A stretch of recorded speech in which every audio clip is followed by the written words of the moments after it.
You see the plaque behind me all the time. But we finally got him back in New York City on the show. His name is Obie Trice. Obie Trice. Yes, sir. What's happening? Now, there may be people who are like, yo, I don't even know what an Obie Trice is. I don't remember that moment in hip hop. This album on the plaque, 1.4 million copies worldwide. Yeah. That was significant. Yeah, that was a good look. I mean, Understatement. that was a great look actually, but and it sold more than that. But at the time I got that plaque. Yeah, that was the best time of my life.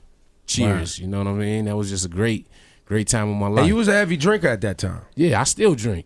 Really? What are you drinking now? I'm drinking Kettle One. So you came off the brown. Like at this time, I remember back then you was drinking a lot of beer. Well, and a lot of brown. Well, I drink. I don't really drink barley. I don't do the beer no more too much. Like now I'm into vodka. I switch it up though. I drink brown liquor. It just depends on what I'm feeling like. Got it. Yeah. But you up before the album came out, you dropped independent records, and by the time you were on Shady, the record that everyone knows, that sample that was played at the beginning, how did it work? The Obie Trice, real names, no gimmicks. Yeah. That was an indie record you did already, right? Yeah. Well, no, actually, I did it with M. I did a song called Rap Name, and he just incorporated that into Without Me at the beginning just to get the buzz up. So it was just like a But was Rap Name on Interscope though? Yeah. Oh, it was. Yeah. But you didn't put it out indie first. No, it was only on Interscope. Yeah, it was okay, only my on memory's Interscope. just cloudy on that.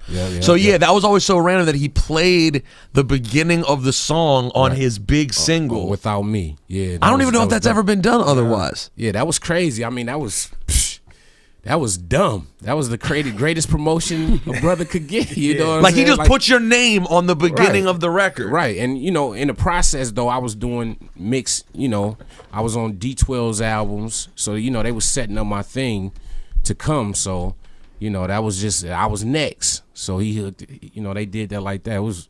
Where does the relationship begin with M? Where did that whole story begin?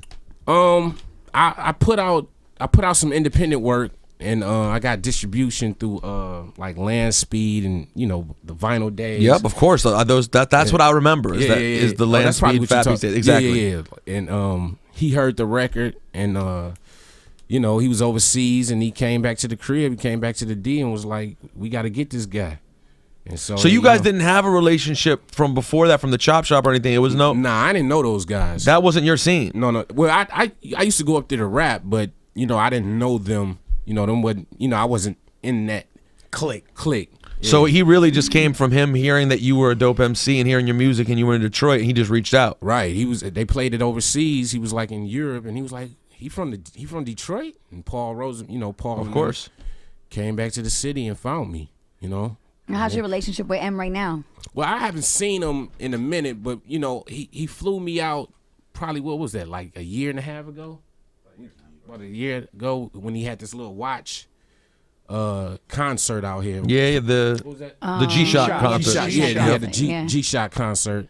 And that was live, I got to hang out with the old guys, back, then. So, I ain't really seen them since then though. Did anything happen, or was it just a thing where the relationship sort of over time, the business relationship dissipated?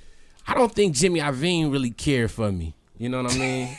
Didn't get it. Wait, time out. Yeah, I don't think he What'd really. you do, man? Well, I was just me. Wow, we all drink. Yeah, you know what I'm saying? We all drink. But I heard rumors that Obie Trice would turn up. Yeah, I mean, everybody turned up. These guys, they always saying what they say. Yeah. But everybody used to turn up, man. I mean, we grown men. Yeah. You know what I mean? Do what you want to do. I'm a hip hop artist. I rap. I drink. I talk shit. I don't smoke weed. I drink. Yeah. You know what I'm saying? So, I hate when people make it bad though. Like make it like it's a problem. Like you got a real serious issue. Like you know what I'm saying? When I'm hanging out, I drink. Just like anybody else, have a drink. Right. And so, we was young, man. We was having the greatest times of our lives, man. And, Jimmy Iovine, man, I missed the Big Boy show. So, the Interscope reps picked me up from the airport that night. I think it was like a Thursday. I had to be on this show like early that Friday morning. and they took me out. Oh boy. Yeah, these guys took me out, man. They set you up. I mean, yeah, they set me. I mean, this my first time in Cali. I'm from the hood, Going to do Big Boy, Power 106. Man, got some teeth. I'm on the radio. Like, really? I'm about to do Big Boy. So that's when he was really Big Boy. So they took me out, man. We didn't get in till about 4:35 in the morning, and they wanted me up in about an hour and a half, and I was out of there. And they beat on the door, and Jimmy Iovine, you can't be missing, the Big Boy show. You just can't miss those things. That's. Well, it's important. That's huge. Hey, but like I said, it was like, why would your people put me in that situation? You know what I'm saying? Like, I had a ball. I'm in Cali. Yeah. I'm from Detroit. And you're young in the game. Yeah, I'm young in you just going ain't for no artist and repertoire. Ain't nobody molding you for this shit. They throw you out there. And so, it was just, he didn't like that. And then, we wanted to work, like I wanted to put my records out quicker than they was getting released. Like Second Rounds on Me should have came out right after Cheers. We was working. I was working. Boom, boom. I want to do it like this. But, they want M to be involved all the time. That's a hard part, too, because when you have a CEO or a guy who's overseeing your project who has his own life and a lot going on. Exactly. And we was like, I felt like, fall back, bro. I know you got shit on the table. Let me do this. That's why I put the album together myself, but they wouldn't open the budget. So, it was, we was on them about that. It was just a bunch of, like, M don't have to be involved in everything. You know what I'm saying? So, he had D12. He had to be involved with that. He had a bunch of shit going on. So, and you was trying to move, and it was stagnant. You was frustrated. Yeah, it was frustrating. You know what I'm saying? I'm going through the Obie Trice album right now. Yeah. Was it the setup? Was the first? I love the setup. Yo, bro, you got to plug that in for a second. You got to plug that in. Let's give us a little. Let's get a little, just a second to give people a little. Yeah. Treat the bitch too fucking good, my opinion. I remember we did this record. The first time I got in the studio with Dr. Dre, man, and he was just, I was spitting. He was like, hell yeah, he hit you with a hell yeah. The hype is real, like, you know what I'm saying? I said, oh hell yeah. He just said hell yeah like that. Yeah. You was like, that's not. Hey, yo, you it's really me, do that. Dr. He Dre. really do that shit. I was like, wow. Yeah. That's hell funny. yeah, just go in there. You do your thing. Just go in there. That shit was playing. He was like, hell yeah, that shit. I said, damn. Yo, this was hard. What happened to Bobby Creekwater? I liked Bobby Creekwater. I think he still do his thing down there with. I seen a lot of little stuff. I haven't talked to them guys in a minute, but I seen him and Stack Quo. Yeah, they was doing a Stack Quo can rap his ass off, together. Right? And I think Stack he doing something with Dr. Dre. I think they real tight or whatever he doing with him. So I hope they still getting some checks. Nah, man, and you're back now with a indie thing that you're working on. Yeah. So tell us about what you're doing right now. You just dropped a new song, right? Good Girls. Yeah, Good Girls. I just dropped that last night. It just came out and today. Wait, let me get that. I'm about to buy it right now. Hang on. Yeah, Good Girls. It just came out and we happy about it. My man Magneto 7 from where you from? North Carolina? Atlanta, my bad. He produced the record. He won a Grammy with Eminem, right? On Recovery, yeah. And dude is dope. And I heard the record, I was just like, yeah, this what's up. I need something to go. I need something that goes like this. It's summertime. It feel good. You know what I'm saying? And I mean, you are a real natural MC. Like Ebro was saying to you off the air, you've got the natural voice. You've got the skills. I don't think there's anyone who, when you came out, didn't think Obie Trice was a super gifted MC. Yeah. And then you had sort of the gift and the curse situation of you got this amazing opportunity from M, and at a time, that's another thing that we used to talk about with that plaque was, man, there are a few plaques we have up here that any other time, and I say this with all due respect, because we know you're an underground rapper at heart. 1.4 million fucking copies sold is bonkers. Like, that doesn't happen anymore with someone whose credo is like underground MCing. True. So you were also in the era when records were selling like fucking wildfire. Crazy. So it's a challenge. Tell me about the challenge of kind of when you're in a situation that is that's such a nice seemingly perfect situation, and that ends. Tell me about the struggle of that ending and then moving on and doing this shit on your own as a businessman and MC. Well, I'm blessed to, be connected with the street. You know what I'm saying? I got people that, that's out here. You know what I'm saying? I'm blessed that I don't have to work. I made some money. But 50 really did it to me, man. 50 came and just if there was no 50 Cent, my shit would have been out of here. So you saying when Get Rich or Die, when 50 signed to Eminem, and then Get Rich or Die Trying was setting up, that all eyes was on that. All that momentum he had, like Wankster, when he came out, man, it was just like, we fuck with Obie, but this guy right here is Tupac. Right. You got put up, like you're a great MC and you got put up next to the next Tupac. Exactly. It was just like that. This guy got bulletproof vests yeah, and guns. Shot 9 times. Whoa, shit. Yeah. We got to get this shit. So I'm like, damn, I'm talking. My brother was my manager at the time. I'm like, damn, we got to get shot out here, bro. Which you did, which you accomplished. Well, yeah, but fuck that, though. I know, terrible. I know. We'll get to that later. We'll get to that later. That's a terrible, crazy fucking story. That shit. But so you have to deal with that situation. That is a big deal. Like you have to admire 50, of course, but it's got to be annoying because all the eyeballs. Couldn't stand this motherfucking ass. Motherfucker come in solid like a motherfucker. What's up, Get your ass out of here, man.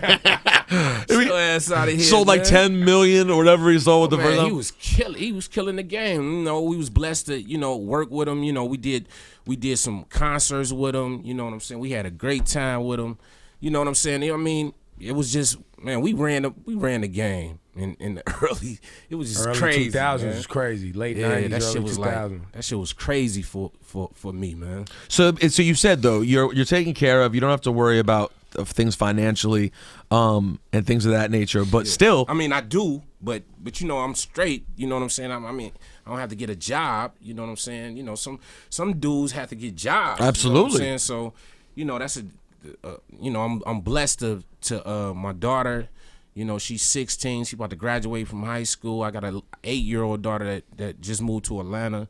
And, me and the mom's cool. So, I don't have no crazy life. You know what I'm saying? All I got to do is make music.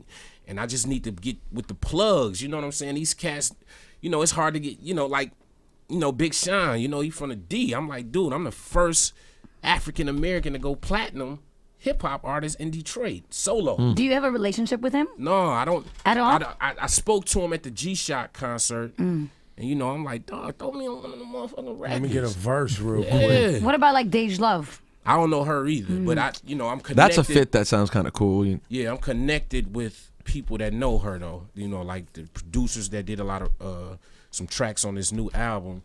They real cool with Dej. So she's very, very talented. Yeah. You got to listen. It's a good time of any time for you to kind of be throwing your hat back in on an indie level. This is a good time because, like we were talking about off the air, Detroit is definitely has a lot of shit going on. And not only that, but just the touring and the work that is available for a real dope MC, right? Like there is a rabid fan base for somebody who can really fucking rap. No gimmicks, no bullshit, just somebody who can fucking rap, right?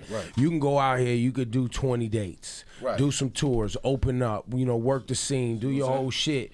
And you don't, I mean, look, it would be nice to get a look on a Big Sean album, but Obie Trice doesn't need that. You could go out there and still do your shows just being a fucking dope rapper and drinking some alcohol with the people. No, I'm being dead ass serious. Man, do your shit, man. How much have you done that? How much? Because I agree with Ebro. To me, it feels like as a fan, you haven't been around. Like there hasn't even been the opportunity for people to see you. I'm telling them we here. You know what I'm saying? We got, we promote, we do our things. I do a dumb Obie Trice show from Cheers to up to now. You know what I'm saying? I'd kill it.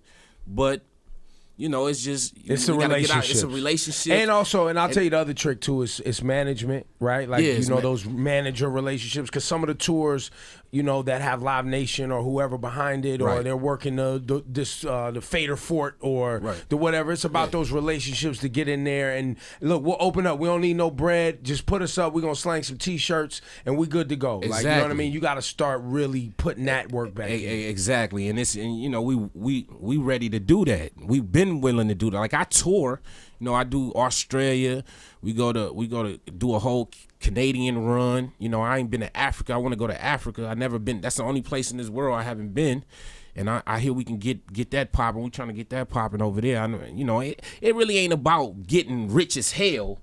I just want to go. You want to perform and see the world. Yeah, you just wanna work. And these people, you know, they want to hear their music. They want to hear that music. You know what I'm saying? Well, let's get the record on for them. This Good Girls. This is the latest single. Before we let you go, I alluded to it earlier, and I don't want to just allude to it in a joking manner. You did have a real scare where you were shot several years ago. Yeah. What the hell happened then? Tell us about that. I was, you know, I've been in the street. I just got into a fight recently at the bar. A motherfucker just bit me in the lip. Oh my See my lip? God. Oh, Yes. literally beating his ass to oblivion, and he fucking just lost it and fucking just went crazy and fucking bit me. Time out. How did you end up in a fight? You was at the bar drinking. I was at the bar. I was with my fellas. We was drinking, buying drinks.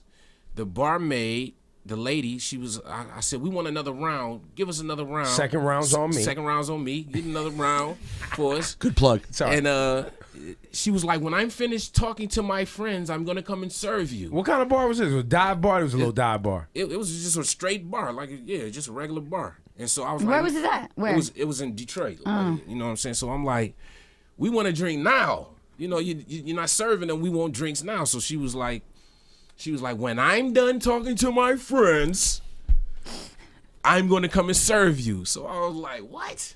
Oh fuck! I said, fuck it then. You know, fuck this drink. You know, I threw the fucking receipt I owed. I'm like, I'm not paying for this shit. Let's go. We gonna leave.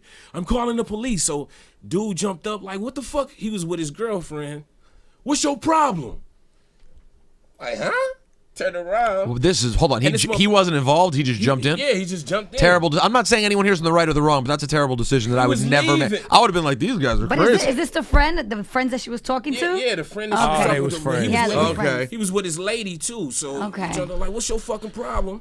Dude ran up on me and pushed me, and I just got the mop. yeah, at I that had to point, mop yeah, his ass. you gotta do what you and gotta and do.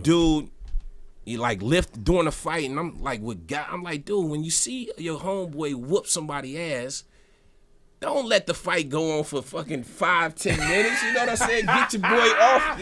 Your You know what boys I'm was saying? kicking He back. had a friend Yeah, who didn't jump in to be like, guys, enough. No, I'm talking about the guys. They didn't cut you off. Yeah, I'm like, Was it these guys right here? Oh no, it wasn't these guys. Guys, okay. So I'm like, damn, like, dude, we this is a fucking 6-minute fight. That's a long fucking time. That's two rounds. That's too long for World Star. Yeah. Like that is too much. You're gonna run out of tape. Exactly. So you ended up mopping him. Yeah, I'm mopping him, and he was losing. He got mopped up, but in the process, at the end, and I'm with dudes like 6'3". You know, at the end, he fucking lift up, like in my face, and bite me in the fucking lip. And like did this to my lip. How bad? My lip's been with me all my life and shit. Now I'm looking like Took a little chunk out. Pookie and shit. Damn. Okay, but hold on. We do it. We got there. Okay, so But we started with, and this maybe is an indicator, the night you got shot. How did that happen? So I was leaving. I was going to meet Mike Epps to be on my album. Second Round's on me at the club. When I got there, he had just left. I was with my daughter's mother, and I was with all my dudes. You know, it was back to back in there. I was like, I don't feel like this, so I left. Me and my daughter's mother was going to the crib, and on the freeway they just started dumping in my truck. Like, So you have no idea who this was? Nobody you got into a fight with? I don't owe nobody no work, no money, no fucking, I might have fucked the motherfucker's bitch. You never that know. Could have been it. How many times did you get shot? I got shot once. In the head? Yeah. Where in the head? Shit, right here. Oh, I see. And is it still there? Yeah, it's still in there. Yeah, on the internet it says it was too dangerous for them to. Yeah, they couldn't remove it. You know what I'm saying? Like I drove my truck to the suburbs of Detroit. My girl was like, "Come up right here. Your head look." I look like a fucking elephant, man. You know what I'm saying? So she was like, "Come on right here." I'm like, "They gonna kill both of us." I couldn't look at her because she was going crazy. Oh, And, yeah, I I think so. Yeah, my Rover was like, like the cream interior. It was blood everywhere. And so I drove like to the suburbs, and that's when I like passed out. So much blood. My truck jumped in the middle of the highway. The police happened to be near. My brother just got his CCW. He was down the street. It was cold. He fucking He fucking drove into a tree. What's CCW? His heater, his Oh, CDLs or whatever that is. Yeah. Sorry. And he drove into a tree, and he got his gun took in and trying to get to me. I'm going into the hospital. It was a bad night. Oh, the shit was crazy. I'm really like. But you're fortunate. I mean, but there was no real repercussion. Like physically, you're okay. Like I be having that trigeminal neurology. You know what that is? No. It's like a. What parts of your face go numb? Yeah, it's like sharp pains, man. Like I gotta get this shit removed, man. And how dangerous would it be to remove at this point? It's probably just cosmetic now, because I think it's poking out now. It's like out the skull. But he was, my doctor, less than an inch deeper, he was like, you'd have been out of here, period. So. How much did it hurt to have a bullet in your... It was just hot as fuck. It was just like That's what I heard. That's what I heard about. It's probably more shock, right? Certain parts of the body, like legs and arms and even like certain parts, it's just hot. Yeah, like, it was just hot as hell, and I was just in shock. Cause I'm like, damn, I got my daughter's mother with me. I don't want, they killed my daughter's mother. You know what I'm saying? I mean, and she was okay. Nothing hit her. She was straight. No bullets hit her, and they shot in there like 6 times. Six times. Listen, that's a blessing, man, that you made it through that. Yeah. But I do want to say I'm a little... And you need to not fight with a bullet I'm a little protruding out of your I'm concerned skull. about the fighting thing. I don't think you need to be mindful in the bars, especially if you're going to make this comeback and you're going to go out there and get this bread. You got to be mindful. After the show, you're going to be feeling good about yourself. You order a couple drinks. You got to be mindful, man. Yeah, I'm OG too, man. I'm done with that. That's what I'm saying. I should have just left, but at the time, if I when would he even pushed had you, when he pushed you, that's the what it was. He pushed me. Like, you don't put your hands on a man. I agree. That's a terrible. You know what I'm saying? Like, that shit was just.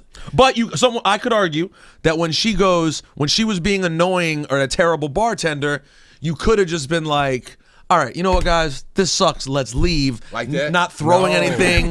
Not saying I'm not going to. Well, fine. Not exactly like that. This is what But you not do. throwing anything and not leaving without paying. Listen, What's up, E? now you're a grown man. You gotta do grown man shit. Like, sure. where's the manager? I want to speak to your For boss. sure, you absolutely I right. want to speak to your I could have boss. got her fired or some shit, but Why I ain't you no treat snitch. me like I'm a patron? No, I fuck ain't doing that. that. I ain't no gonna snitch. Yeah, This ain't snitching. yeah, You they- fucking up my good time. Yeah, for sure. And at the same time, they wanted me to press charges. My people, like, I'm not pressing charges against this guy. It was a bar fight. You know what I'm saying? I'm not pressing charges. Like, I'm not into that.